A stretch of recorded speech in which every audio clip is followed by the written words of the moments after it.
What is going on YouTube? It's your boy B-KASH, and I'm back here with yet another video. I mean, not yet another video, back to just another video. I haven't posted in a while. But here on the Monday after the NFL season, the 100th NFL season has come to an end. The regular season, that is. I'm here with my playoff predictions. The bracket is set, the seeding is set, and I'm here to get into the playoffs. And it's going to be a very interesting playoffs. It's a ton of interesting matchups. Let's get right into it.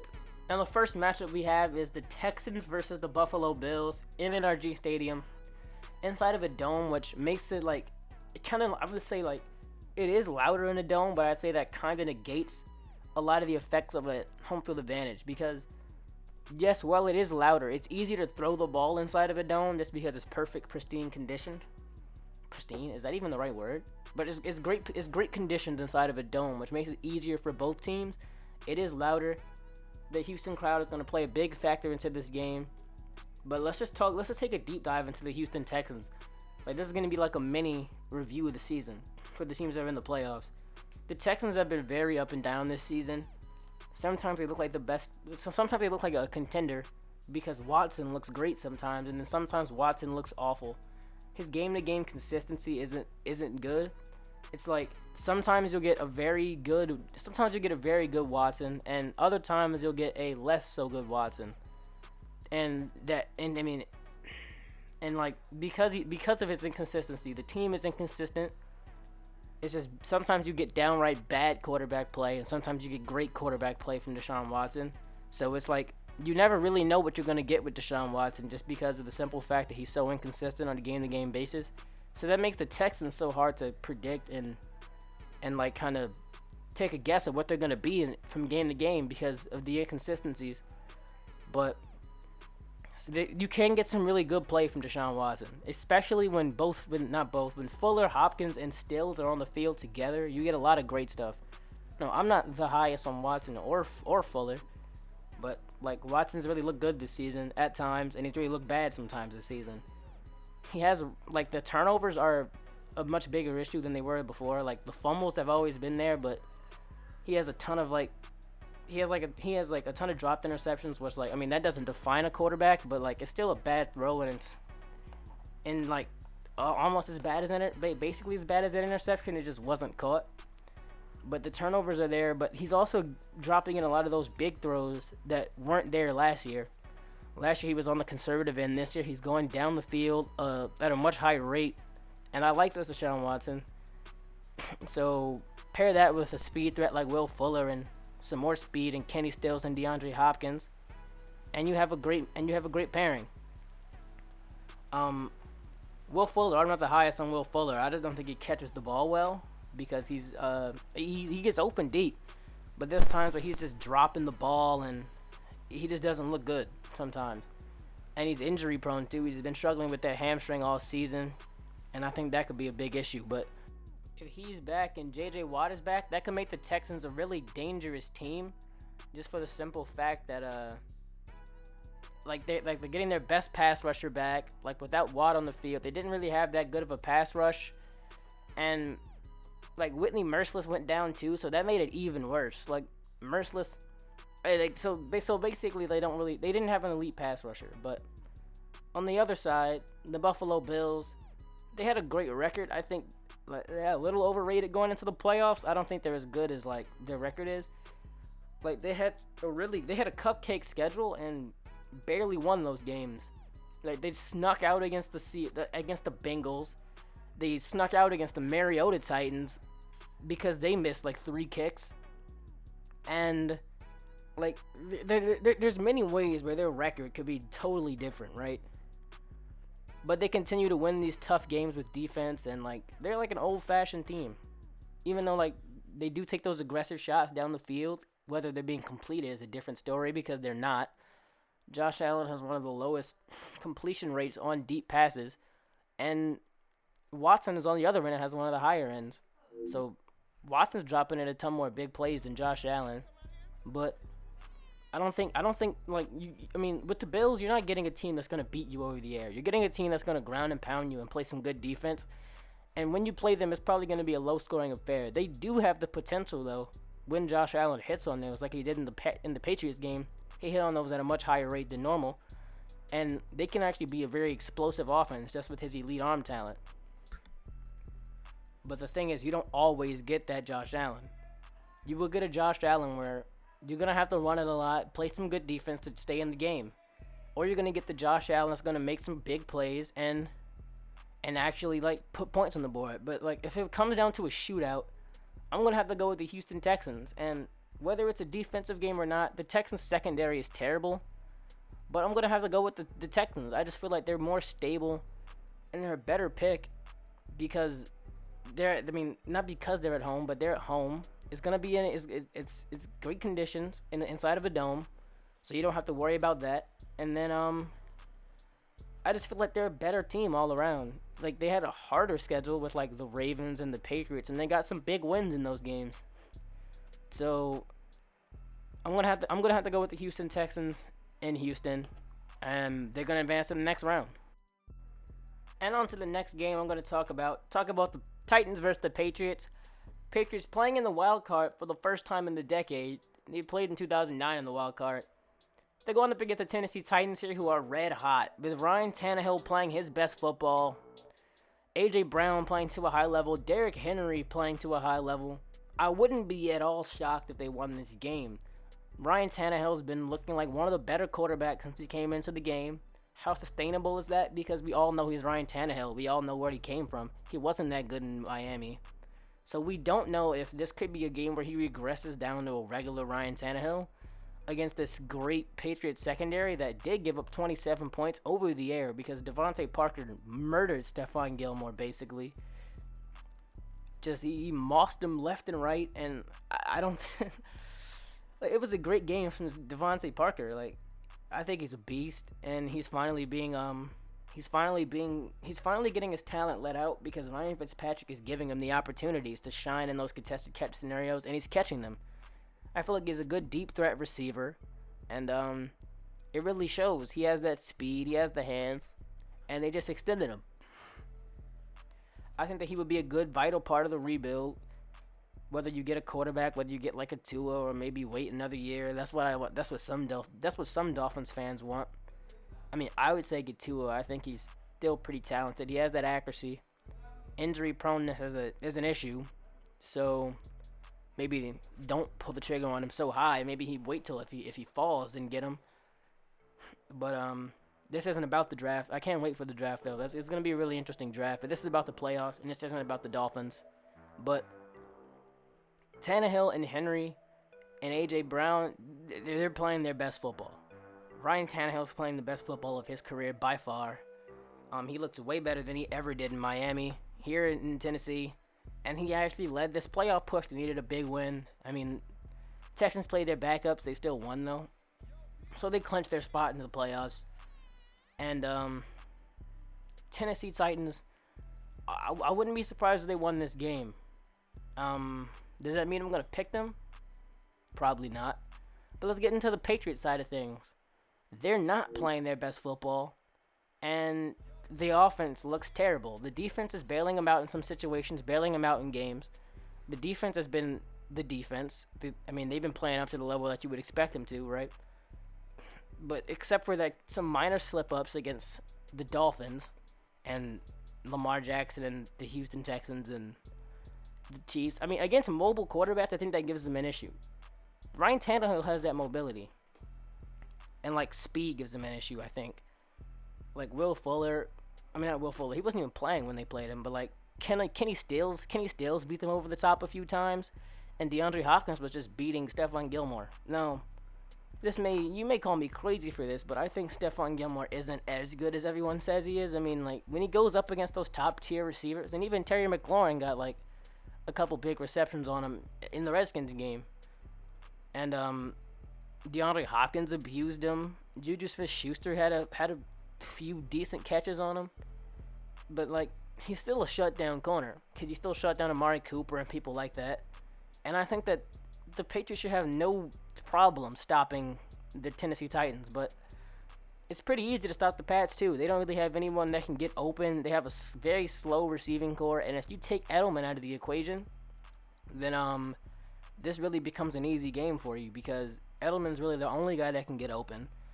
Um, everyone else is a kind of a liability, and Tom Brady doesn't trust him to be where he wants them to be, and that could become a big issue.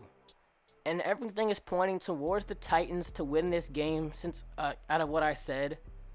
But I just can't go with the Titans in a game like this against a Belichick coach team in Foxborough. That cold weather, it could be anything. Cold, windy, snowy, rainy.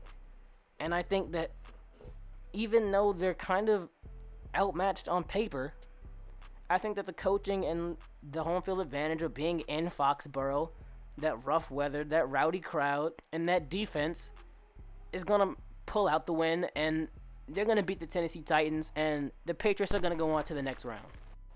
Now we're going to move on to the NFC and what's going on over there. We're going to talk about let's talk about the Saints game first. Saints versus Vikings in Mercedes-Benz, in that dome. It's a 1 o'clock game. It's not prime time. Got to watch out for Kirk. I mean, I think that stat's pretty stupid, but, like, not really. I mean, he doesn't win in prime time, but, like, I feel like that shouldn't really define his career. And he's a really shrieky quarterback. He can play like a top-tier quarterback. He's one of those mid-level quarterbacks that you have the right supporting cast around him. At any time, he can elevate to, like, top 10 production. Just because if you put the pieces around Kirk Cousins, he can elevate to a top 10-ish quarterback in terms of his production. And he's an accurate quarterback. And is he the issue in Minnesota? Some games he doesn't play well. Some games he plays great. But he's being protected a lot by, like, some short game, some play action. And like, I feel like he could still be, like, I mean, okay, so inside the dome against the Saints with their tough defense, their great offense, the Saints can win in any type of game. They can grind you down with Alvin Kamara. They can beat you through the air with Brees and Michael Thomas, which is an unstoppable combination. As you can see with all the receptions that Michael Thomas had this season. But the Vikings have weapons of their own, and they have a good defense of their own. Their secondary sucks. Xavier Rhodes is a shell of, not even a shell. I don't even know what to describe him as. He's not even a shell of his former self. He's terrible. Then you have Trey Waynes, Mike Hughes. The secondary just isn't good. You have Harrison Smith. He's a solid safety. Not solid. He's a good safety. One of the better ones in the league. Even though I wouldn't say he's the best, like some people may. Like, I think that's still Jamal Adams. And then, like Earl Thomas is up there. But that's besides the point. They have Danielle Hunter, who's an elite pass rusher, leads the NFL in pressures with, like, 90-something. So, like, he's beating his man. He's getting to the quarterback on a consistent basis. So, you also have Everson Griffin on the other side. And then you have, like, Eric Kendricks, one of the better cover linebackers in the NFL, having himself a great season. He may be in that Defensive Player of the Year running. He's playing spectacular. And then you have Kirk Cousins playing some of the best football of his career, even though he just came off one of his worst games against the Packers. That game sucked. He was terrible there. But other than that, he's been pretty good. So, but on to the Saints side of things. No. Let me say one more thing about Minnesota. Like, I mean, it's going to be tough for them to win this game. You have the Marshawn Lattimore versus Stephon Diggs matchup. Lattimore hasn't been playing his best football this season. Maybe he'll wake up for Stephon Gilmore. I don't know. Adam Thielen, is he still hurt? I got to look at the injury report. I think he's playing. So you have Stephon Gilmore and Adam Thielen. Kyle Rudolph playing some of the best football of his career. And Kirk Cousins, who can distribute the ball out. Now, Cameron Jordan is second in total pressures. Last time I checked it. Let me fact check myself right quick. But Cameron Jordan is producing a ton of pressure as well. And the Vikings' offensive line isn't all that great. So that could be a nightmare game. Because Kirk Cousins, he has been doing solid under pressure. I wouldn't say he's no, but something like that isn't that sustainable, right? Like, you have, like, if you're good under pressure, like, you don't, I mean, I wouldn't expect you to be good under pressure all the time. Just because, like, that's not how the game works. You'll miss some of those. You'll hit some of those. But Cameron Jordan's been playing great football, getting pressure on the quarterback. And, I think that's going to, and, like, but, like, oh, yeah, Ed DeMario Davis is playing some good football, too. I just think the Saints are probably the best all-around team, maybe behind the Ravens in the game. So I'm just going to have to go with the New Orleans Saints in this matchup. I can't not bet on the New Orleans Saints. Drew Brees, Michael Thomas, that combination has been great this season. And I don't think anyone's going to slow it down, especially not these terrible corners in Minnesota. And the Saints are going to move on to the next round. Now on to the next NFC matchup. Seahawks versus the Eagles. The Eagles are banged up. The Seahawks are banged up too. Seahawks coming off that great game in CenturyLink. Came down to the last play. Stopped a couple inches short. A missed PI call. A whole bunch of other stuff. Missed calls in that game left, right. But, like, it doesn't matter. They were about to give it to Marshawn Lynch on the 1-yard line, but then they took a awful delay game penalty. I don't know how you could take a delay game in that situation of the game. Me personally, I was saying, why doesn't George Fant just go down and stay down and get an injury timeout? I don't know how that works. I don't know if you get like a runoff or something. I'm not 100% how that works. But if you were to stay down, wouldn't you get like, because you don't have timeout. So if you were to stay down, like, would you get the clock to stop for an injury timeout? But instead, they waited for him to jog to the huddle, and then they were waiting for him to, like, I don't know. They took a delay game, moved themselves back. It's probably the most detrimental penalty of the season. So, like, that's something. I mean, I just feel like you just can't take a penalty in that spot. You have to know, like you have to get out there and snap it. Like, you have Marshawn Lynch on the field. Like, there's only a few things you can do with him on the field. Just line up. I think they may have been waiting for George Fant to maybe, like, heal up or something. I'm not 100% sure on that. But Russell Wilson didn't play his best game. He is, in the last few weeks, he's kind of fallen off that MVP trajectory that he was on in the earlier going of the season. He started that game off terrible, and then he came back in the second half, and he looked good in the second half of the game. It's just that, outside of that, he didn't. So, like, Russell Wilson started that game off terrible, and also, like they're not winning their games in convincing fashion. They're barely beating teams like the Bengals, but that's because they're running the ball a ton, keeping the teams in it. If you just put your foot in their throat and keep passing I mean, it may sound like you're trying to run the score up, but, like, them going up and then taking the ball out of Russell Wilson's hands is keeping teams in the game. They could probably be about, like, what's their record? 11-5. They could be like 13-3, 14-2, if it wasn't for the conservativeness of the offensive coordinator there in Seattle. They love to run the ball, and I think that's detrimental to their team. They're going into the link, the winners of the NFC East or NFC least. You have my Washington Redskins, who are god-awful, the Giants, who are god-awful, the Cowboys, who are underperformers, you may say because of the coaching. I mean, yeah. But, like, I like what Kellen Moore's doing as the coordinator, though, offensive coordinator. He made Dak look like a top, like, not top 10, but I mean, he had top 10 production this season. Turnovers are still there a bit, but he had top 10 production this season. He looked a lot better than he has in his whole career. So, you go on into the link, that rowdy crowd, outdoors in Philly. That's no problem for Russell Wilson. He can play in the conditions. But you have Carson Wentz, and he's throwing to no one. A ton of people got injured. Ertz was injured. Miles Sanders went down. Alshon Jeffrey, Deshaun Jackson. Ton of injuries to their team.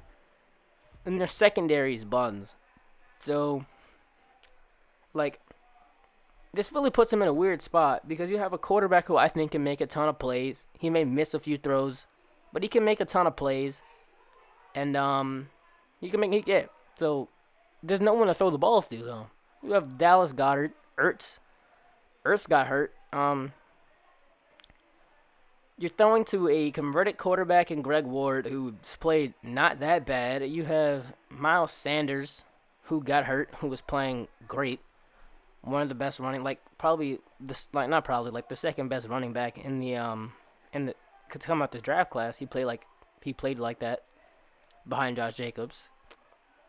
But you have a quarterback that can make plays, but no one to throw the ball to. He can make some of those special throws that you can see like Mahomes, Allen's, and even like a high-end Baker Mayfield make because he just has one of those arms. He has a ton of arm talent. Sometimes he may lack the accuracy, and sometimes he makes bad decisions, but he's a quarterback that can make some plays. I don't think that is going to matter because there's no one to throw the ball to. Now, the Seahawks secondary isn't the best in the world. The Seahawks defense isn't the best in the world. I don't think they're really that good. And now they're suffering with a ton of injuries. So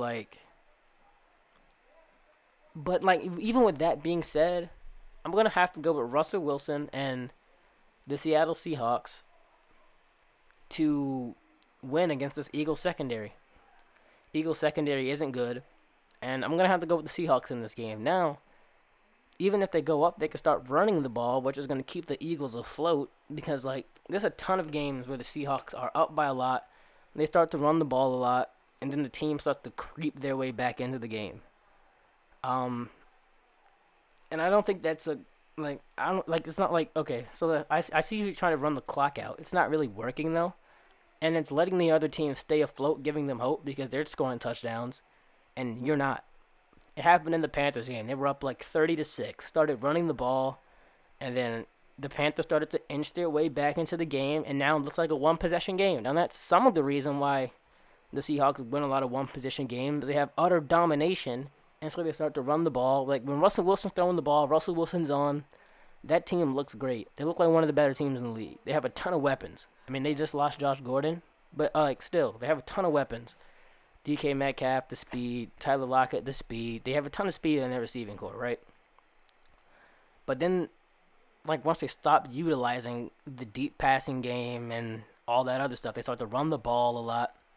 Other teams start to get back into the game because you're not scoring points anymore, and they are. So it makes the games look closer than they really are. But even with that being said, I'm still going to have to go with the Seattle Seahawks and Russell Wilson against this Eagles secondary to pull out a win and go on to the next round. Now the divisional round is set, so let's get into the let's keep the NFC theme. Let's talk about the Seahawks and the 49ers. They have played some great games. The first one in Santa Clara, in Levi Stadium. They played some really good games, and the key thing of those games is Russell Wilson didn't start off well in both of those. I think the first matchup, at halftime, it was 13-3. This one was 13-0. They played each other really tough, though. They played each other in some good defensive battles, and they come down to the last play every time. Last one going down to overtime. Russell Wilson threw a pick in the red zone. But good thing for them, the 49ers missed the kick, but the Seahawks were one play away from losing that game with the interception. Jimmy Garoppolo didn't play good at all. He had about 7 dropped interceptions that game. He should have been picked off a ton, but they were all dropped. And that's the thing. It doesn't show up on the stat sheet, but it was still a terrible pass that should have been intercepted. But cornerbacks are wide receivers with no hands, so yeah. Yeah, but they play each other really close. But I would Russell Wilson has to if you just compare their roster to roster, I don't know, but the Seahawks have that tough defense, great coverage, great pass rush. I think they probably have the best defense in the league. Maybe besides the Saints. No, their defense is better than the Saints. But the 49ers have shown that they can win in any game. A shootout, a dirty grit and grind game. They showed that they can stay in any game. Like, they played the Ravens really close, and then they lost to the Falcons. But like, it wasn't that shocking to me because the Falcons should never have been a bottom-dwelling team in the first place. Just look at all the talent: Matt Ryan, Julio Jones, Calvin Ridley, Devonta Freeman, and even on defense they have some talent with Grady Jarrett, Deion Jones, Desmond Trufant, who didn't play well, but their defense was just terrible. But the 49ers defense is great. Their offense, they show that they can win over the air, on the ground. They can win any game, in any game. But Jimmy Garoppolo, I don't know if he's to the level of the rest of the team. You have Breida, Tevin Coleman, Mostert running the ball at a high level. You do have some of those high-level games from Jimmy Garoppolo, but it's only two really good games came against the Cardinals. And even though he threw 2 picks against the Cardinals, he bounced back from those picks, like, greatly. And, came back and threw a ton of touchdowns and just made some great throws. He had his best games against the Cardinals, who don't have a good secondary, which is kind of concerning because I don't think he's really carved up a good team. Like, a lot of his yardage comes off rack. Because people like George Kittle just running guys over and pulling and just running 15 yards with guys tugging on his face mask because George Kittle is a beast. Deebo Samuel after the catch. Deebo Samuel's been a spectacular ad. I thought it was a steal. I had a first round grade on him, and he's playing spectacular. They're using him in the run game, receiving. He has a great after the catch ability. He has his fair share of drops this year, but he's making some great spectacular plays on the ground, in the air, making some great catches, making up for some of those he may have dropped. Deebo Samuel's a beast. And not because of him, but because it's that defense and like that running attack is different. Like I say that the run game isn't the best way of like putting up points, and it keeps your team in the game if you run the ball too much. But the way they run the ball is like the pre-snap motion, everything looks the same. The deception in their offense is great. And that's an element that some people may undermine, that some teams don't have, and that's why they struggle a ton. Like, for example, the Redskins with Jay Gruden and even some McCallahan, the Browns, they have no deception to their offense. So when they line up in something, it looks like they line up in something that, like, if you watch the tape, so let's say you're the defensive coordinator, you watch the tape, they line up in a certain formation, you know they're going to do a certain thing every time. The 49ers it's like a different threat because they line up in something you don't know what they're going to run. They could run a play-action jet. They can run up the gut. They can do anything from any formation because their offense is so deceptive, and it's hard to guard, and I think that that's going to be the reason why the 49ers pull out a win here, beating the Seahawks 3 times in one season, which is really tough to do. But I feel like they're just a better team, especially with the Seahawks suffering through injuries. But it could very well go the other way because just beating someone 3 times is really tough to do. And but it is at home, and that could play some sort of an effect there. But they did lose at home, so like I don't really think it matters all that much. So I just think the 49ers are a better team, and they're going to beat the Seattle Seahawks at home and go on to the conference championship. And let's get into the next NFC matchup. You have the Saints versus the Packers. Rodgers versus Brees in the divisional round. Packers locked up that 1 seed because of that 49ers. No, locked up that 2 seed because of the 49ers win. And, yeah, the 49ers. Oh, well, this isn't about them. Whoa. I meant the Packers. The Packers are really been playing some good defense lately. Against Kirk Cousins, they played some good D. And against the Lions, they did allow 20 to David Blau, but yeah. You still have Aaron Rodgers, who isn't playing well, probably his worst season of his career. He's not the same Rodgers.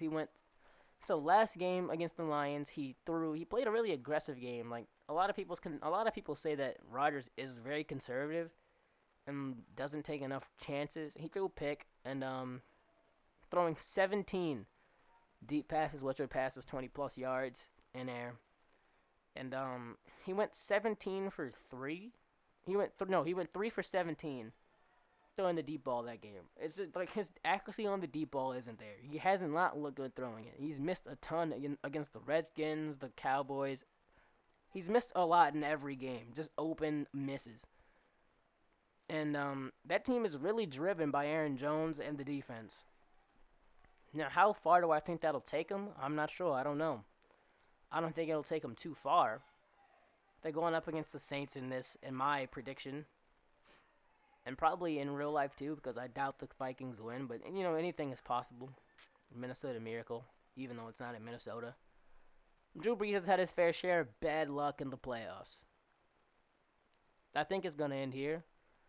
But, just go to the Saints side. I already talked about the Saints, but, like, that defense versus Aaron Rodgers. Aaron Rodgers has struggled a ton against, like, man coverage. Like, the Lions run a ton of man. He played garbage. And he just struggled in general against, like, anything. Like, he just isn't hitting those deep passes.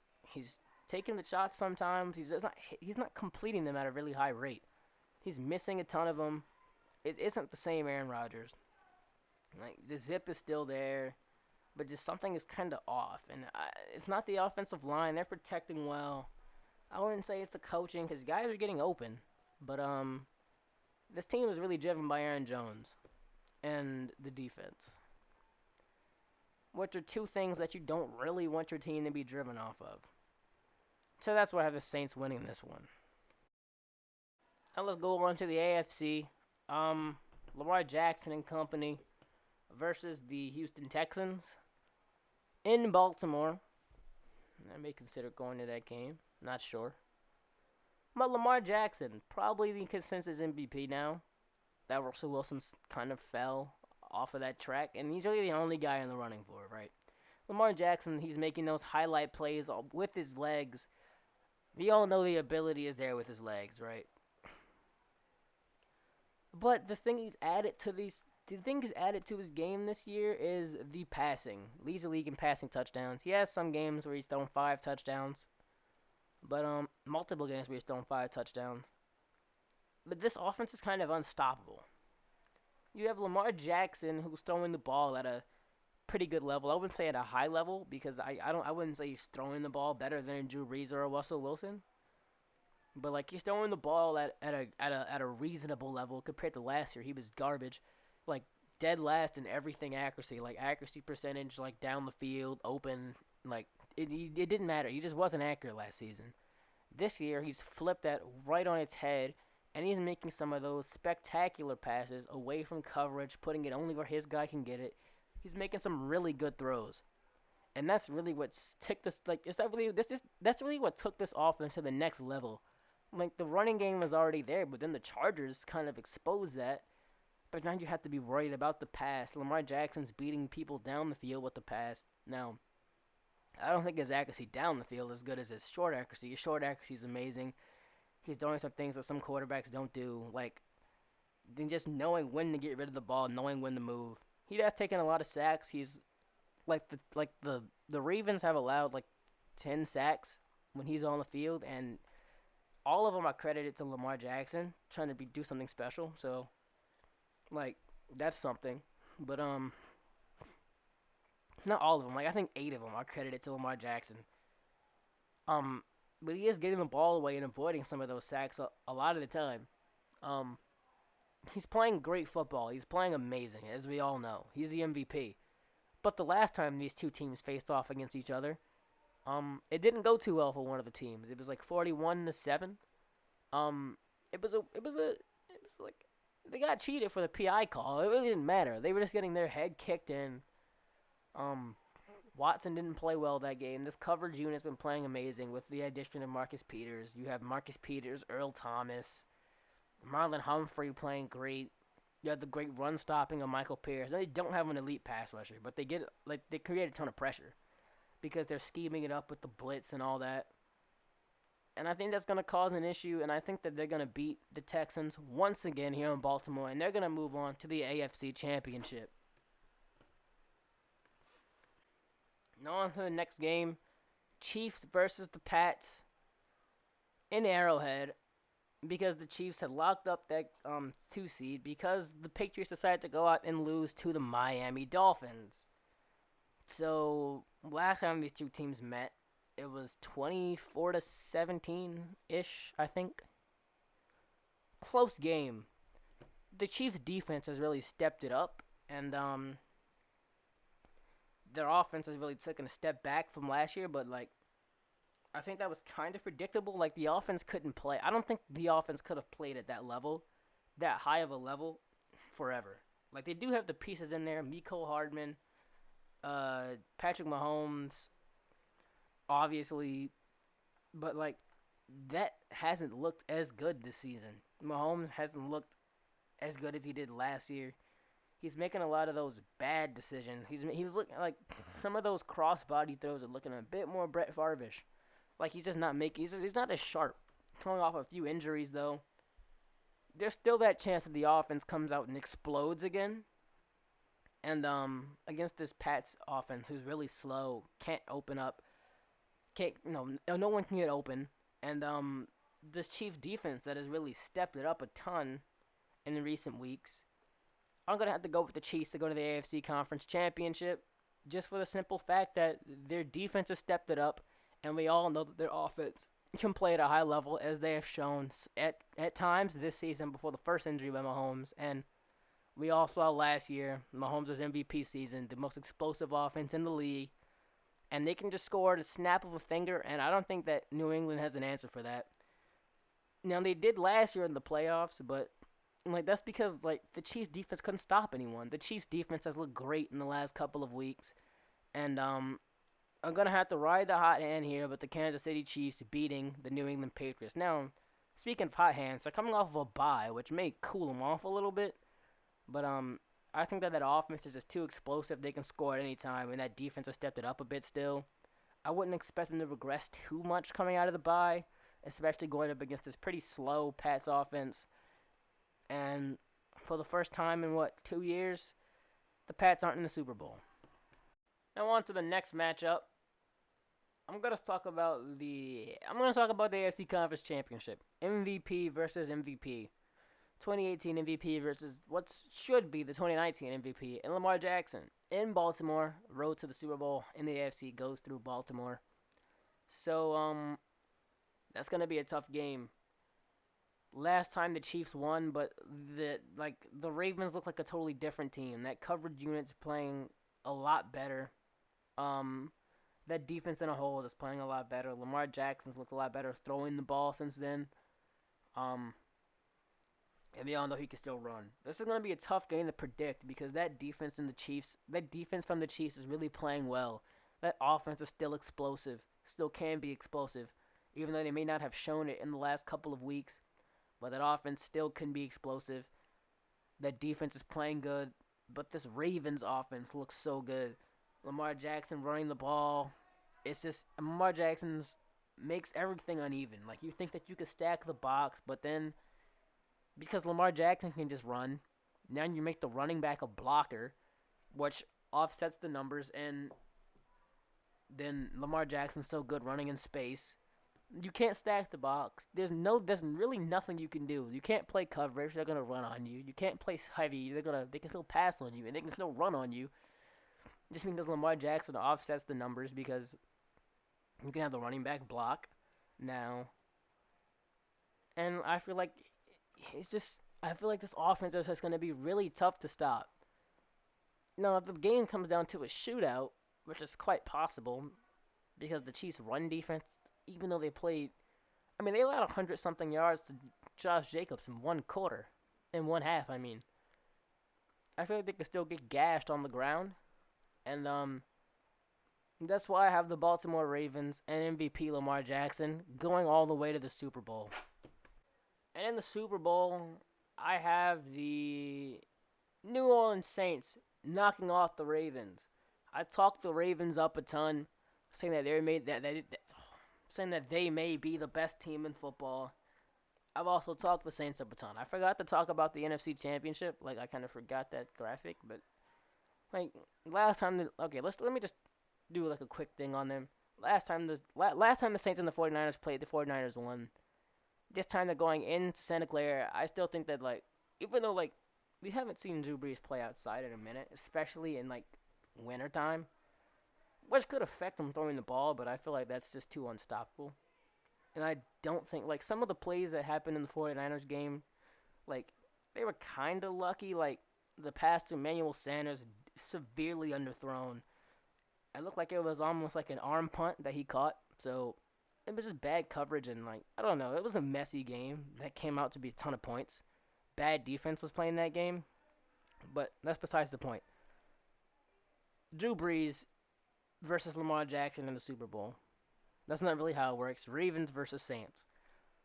Michael Thomas and, like, I feel like this could be a shootout, like a 40-40 something Super Bowl, because it's very hard to stop that offense. The Bills did it a little to a certain degree. The 49ers did it to a certain degree. But I feel like the Saints are better than the 49ers and the Bills. And some of the things that, I mean, the conditions were terrible in that 49ers game. But one thing that those Bills teams, that Bills team and that 49ers team don't have, that the Saints have, are that elite offense. And that's why I think that the Saints, with their defense and offense combo, will win this game here against Baltimore in Super Bowl 54 in Miami. In a high score, in like a 30, I wouldn't say high scoring, like maybe a 37-27. I mean, like 30-27, 34-27, something like that. I feel like it's going to be a really good game when these two teams play, because the Bills and the 49ers were able to slow down Lamar Jackson. Granted, the conditions were pretty bad in those games. Like, it was really windy in the Lamar Jackson versus the Bills game. But, and it was really rainy. I don't know what the weather's going to be at Super Bowl Sunday. But I feel like the Saints have a better offense than all of those teams. Now, you can try to take Michael Thomas out of the game. I don't think that's going to work. And Drew Brees can just find guys open. But that's why I have the New Orleans Saints as your Super Bowl 54 champions. Last year I had them in the Super Bowl. Unfortunate events occurred. Knowing Drew Brees, something stupid will probably happen, and they'll miss the playoffs they'll miss the Super Bowl because of one play. Drew Brees has this very unlucky streak in the playoffs of just random events occurring to keep him away from the Super Bowl. But I feel like those are far behind us. Not really, because it happened just last year. But I feel like this year is his year to win the Super Bowl again, and he may ride off into the sunset and retire. Maybe. He's 40 years old. Last year of his deal. Seems like it's kind of set up for him to retire. Maybe bring him back for one more season. Maybe. But if he wins the Super Bowl, I think it's a good time for him to retire. 40 years old. Last year of his contract. And, yeah. Saints win the Super Bowl. But it's your boy B-KASH. This video is really long. I have another video, mock draft, coming soon. So, stay in tune for that. But it's your boy B-KASH, and I'm out. Peace.